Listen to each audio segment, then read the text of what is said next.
The climbing world is a small, tight-knit community where bonds are forged not just by shared goals, but by the trust and camaraderie that come from facing the unknown together. Every climber knows the feeling of relying on a partner, of celebrating summits and enduring setbacks side by side. In this world, every loss is felt deeply, echoing through the lives of friends, mentors, and even those who only knew the name. And when we lose one of our own, the impact is profound.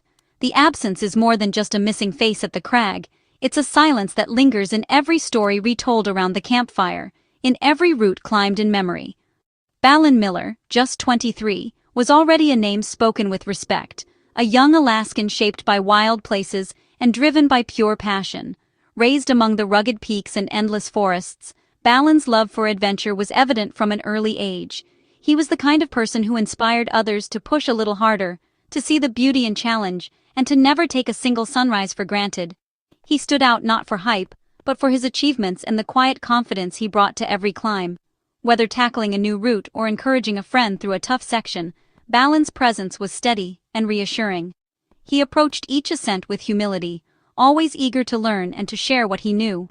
Those who knew him saw a climber deeply connected to the mountains, smart, bold, and able to lighten even the toughest moments. His laughter could break the tension of a difficult day, and his encouragement lifted spirits when the going got tough. Balin was the friend who would stay up late swapping stories, the partner who always had your back, and the teammate who made every adventure memorable. His trajectory pointed to greatness, but his life was cut short in a fall from El Capitan on October 1, 2025. The news sent shockwaves through the climbing community, leaving friends and family grappling with the sudden loss of someone so vibrant and full of promise. El Capitan, a symbol of challenge and triumph, became a place of mourning, a stark reminder of the risks that come with pursuing our dreams. The news was a brutal reminder of the risks we accept in pursuit of our calling. Every climber knows the dangers, but the reality of loss is always harder than the abstract risk.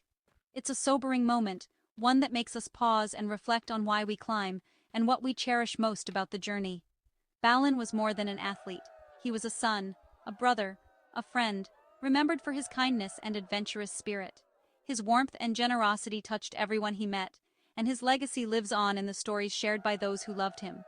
He brought people together, both on and off the rock, and his memory continues to inspire. His story is one of talent, passion, and a life lived fully, if far too briefly. Though his time was short, Balin's impact endures. In every summit reached, every friendship forged, and every moment spent chasing the horizon. He reminds us all to live boldly, love deeply, and never stop exploring. Yosemite's El Capitan is the heart of American climbing, a monolith that rises with silent authority above the valley floor, its sheer granite face both intimidating and mesmerizing. For generations, it has stood as a beacon for those who seek adventure, a symbol of the impossible made possible. This 3,000-foot wall draws dreamers and legends alike, each one hoping to etch their story into its storied stone.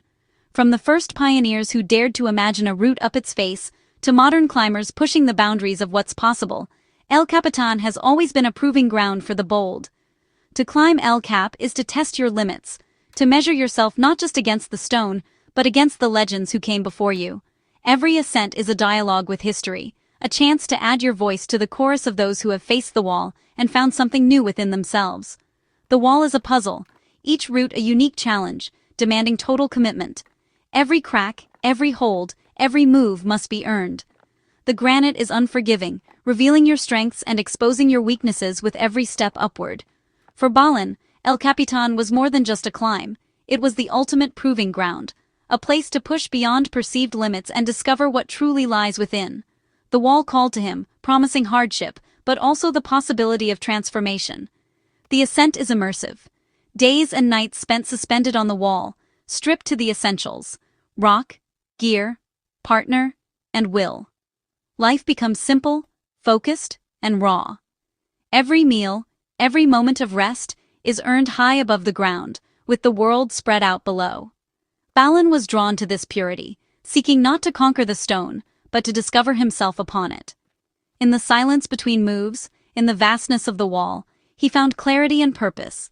El Cap is both beautiful and unforgiving, a place where nature's grandeur and challenge meet. It is a home for those who crave the unknown, who are willing to risk failure for the chance to touch something extraordinary. For Balin, it was where he belonged. The wall became his teacher, his adversary, and his companion. Each pitch brought new lessons, each setback a chance to grow stronger. He answered its call with everything he had, leaving a piece of himself on the granite, and carrying away a sense of belonging that only El Capitan can give. Balin chose Sea of Dreams, a rarely climbed 2,400-foot test piece on El Capitan. This route is legendary among climbers, not just for its sheer height, but for its reputation as one of the most challenging and committing lines on the entire wall. Few attempt it, and even fewer succeed. The granite face looms above, intimidating and beautiful, a vertical wilderness that demands respect. He took it on as a lead rope solo, a method demanding total self-reliance and focus. Without a partner, every move, every knot, every anchor was his responsibility alone. The margin for error was razor thin. Before leaving the ground, Balin meticulously checked his gear, knowing that a single oversight could have dire consequences hundreds of feet above. Every pitch meant climbing, fixing ropes, rappelling, cleaning gear, and ascending again, alone, with no one to check his systems. The process was slow and methodical, requiring patience and unwavering attention. Each section of the wall brought new obstacles, loose flakes, tiny edges, and long exposed traverses. Balin had to trust his judgment and his equipment completely. This was a true test of mastery, both physical and mental. The physical demands were obvious: hauling gear, placing protection, and moving upward for hours on end. But the mental challenge was just as great. Alone on the wall, Balin faced long stretches of silence, broken only by the wind and the sound of his own breath. Doubt and fatigue crept in, but he pressed on. Balin moved methodically, a solitary figure against the vast granite, each pitch a small victory. The immensity of El Capitan made every step feel both insignificant and monumental. He found moments of flow, where movement and focus merged, and the world narrowed to just the next hold, the next placement. He reached the summit, completing a solo ascent that would be a career highlight for any climber. The final moves were a mix of exhaustion and exhilaration, the realization of a dream years in the making. Standing atop the wall, Balin could finally look back at the route he had just conquered, every pitch a testament to his skill and determination.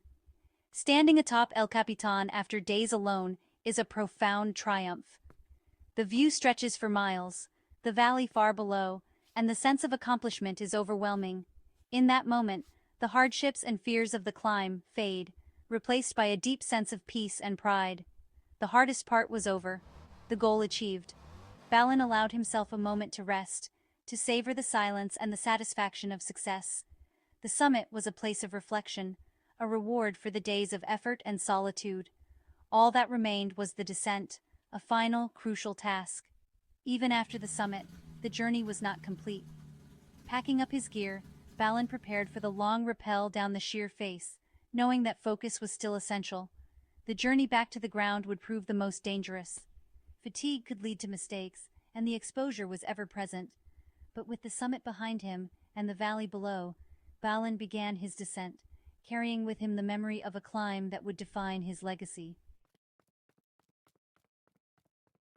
In climbing, the summit is only halfway. The descent is often the real test. After his solo ascent, Balin faced the laborious task of retrieving his gear, rappelling down, collecting ropes and haul bags. For a soloist, this is a complex, exhausting process, requiring careful attention even when fatigue sets in. During this final phase, tragedy struck. Reports say Balin was freeing a stuck haul bag when the accident occurred, a routine problem that turned fatal. The climb was over, but the mountain demanded respect until the very end. It's a cruel irony. The danger came not in the hardest moves, but in the final, mundane task. The lesson is harsh: never let your guard down until you're safely back on the ground. Climbing accidents are often reconstructed from fragments: gear, rope, circumstance. In Balin's case, it's believed he rappelled off the end of his rope while freeing stuck gear. It's a devastating, all too common error, especially when tired or distracted. A single moment of inattention can erase a lifetime of skill. Stopper knots are meant to prevent this, but why it was missed, we'll never know. The fall was sudden. From high on El Capitan, no margin for error. Balin was smart and competent, which makes the loss even more sobering.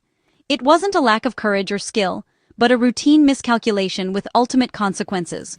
The climbing world mourns, reminded to double-check, tie knots, and stay vigilant until the very end. Even the best are vulnerable to simple human mistakes. For Balin's mother, Girard-Moorman, the loss was shattering. Her words, "My heart is shattered in a million pieces," echoed the depth of her grief. She remembered not just an athlete, but a son, smart, bold, funny, and deeply loved. Janine's tribute revealed Balin's true motivations. He climbed for joy, not fame. Her strength in sharing his story gave the world a portrait of a young man who lived authentically. Through her pain, she ensured Balin would be remembered for his life, not just his tragic end. In a surreal twist, Balin's final moments were live-streamed on TikTok. Viewers watched his climb, sharing in his triumphs, until the unthinkable happened live. The digital window that inspired suddenly became a portal to tragedy, leaving many witnesses traumatized. Tributes poured in from around the world. Strangers felt the loss as if it were personal. The live stream created a community, now united in grief. It's a paradox of our age. Sharing moments of greatness also means sharing moments of loss. The video remains, a haunting digital record, a reminder of the risks and realities of extreme pursuits. For all who watched, it's a scar and a lesson about the intersection of adventure, technology, and mortality. In a world obsessed with likes and sponsorships, Balin Miller climbed for the love of it. His mother insisted he would hate to be called an influencer. Balin's motivation was pure. He climbed for the challenge, the movement, the connection to nature. The live stream was about sharing the experience, not building a brand. His brother Dylan confirmed, Balin's drive came from within, not from external rewards. His solo ascent was a personal dialogue with the wall, not a performance. This authenticity drew people to him and made his talent shine. Balin's legacy is a call to pursue what you love, for its own sake. A climber's legacy is more than routes or summits. It's the inspiration they leave behind. Balin Miller's story is one of passion, adventure, and living true to himself. His family wants him remembered for his spirit, not the tragedy. He found joy in the mountains, and that's how he should be remembered. His name is now part of El Capitan's history, a somber, inspiring note. He lived his dream, pushed limits, and did it on his own terms. Balin's life urges us to chase what sets our souls on fire. He lived free, and his echo will inspire others for years to come.